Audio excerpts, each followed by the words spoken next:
Riban de Peligro ang naging eksena namin dito sa aming client for today's video mga sis. Kasagsagan nga habang nananalasa ang bagyong Karina, nagpariband ito si Madam at nanggaling pa ito siya sa Bulacan. At muntikan ko na nga rin ito hindi tagapin si Madam dahil late na nga ito nakarating dito sa amin at mag-aalas 3 na nga ng hapon nun.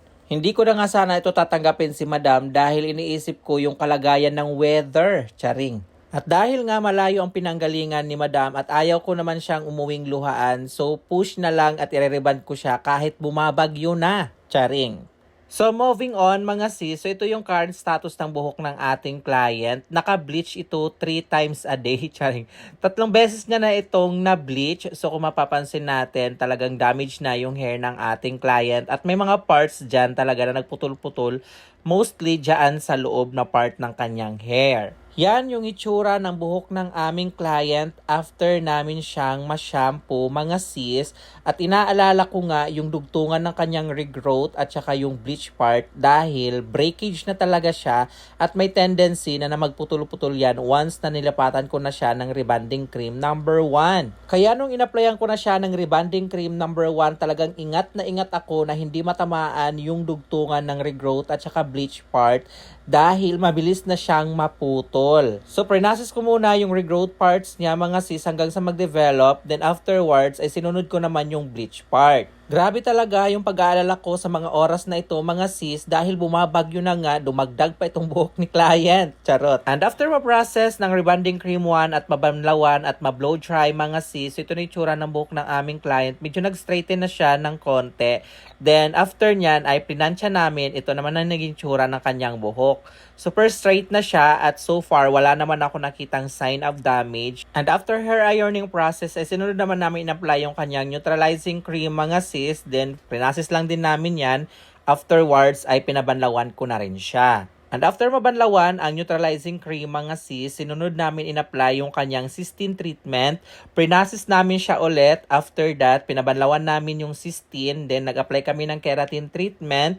Then hindi ko na napakita dito yung pagbabad ng keratin treatment. So after keratin treatment ay nag-direct na kami sa pagbo-blow dry mga sis. So sa mga oras na ito mga season, medyo hindi naman kami nagmamadali dahil inabutan na kami dyan ng alas 10 ng gabi at medyo nag-aalala na talaga ako dyan dahil kasama rin ni Madam yung 3 niyang mga junakis. At habang palakas na nga yung hangin sa labas at ulan at medyo kinakabahan na rin talaga ako dyan, baka hindi na sila makauwi niyan. Charot. And finally, ito na yung result sa ginawa naming Riban de Peligro sa buhok ng aming client. So as you can see, straight, shiny, and smooth na yung hair ng ating client. At napakaganda rin naman talaga yung naging result ng buhok ng ating client kahit na super bleach yung hair niya. At hindi na rin niya pinaplano na magpakulay or i-bleach yung hair niya dahil nais niya itong pababain yung or pahabain yung bleach part niya hanggang sa matanggal na yan dahil nag-bleach nga lang daw siya noon for trip lang. Ganon. At sa mga magtatanong kung anong mga product ang ginamit ko dito mga sis, Matrix Sensitized Variant ang rebonding natin na hinaluan ko din ng Hair Refresh.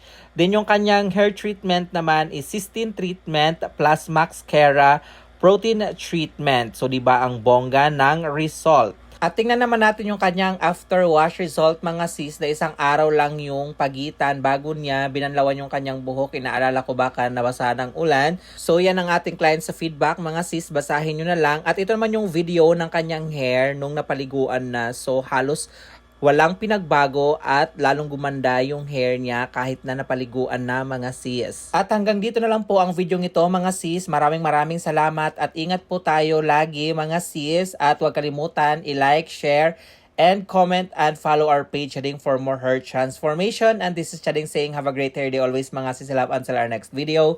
Bye!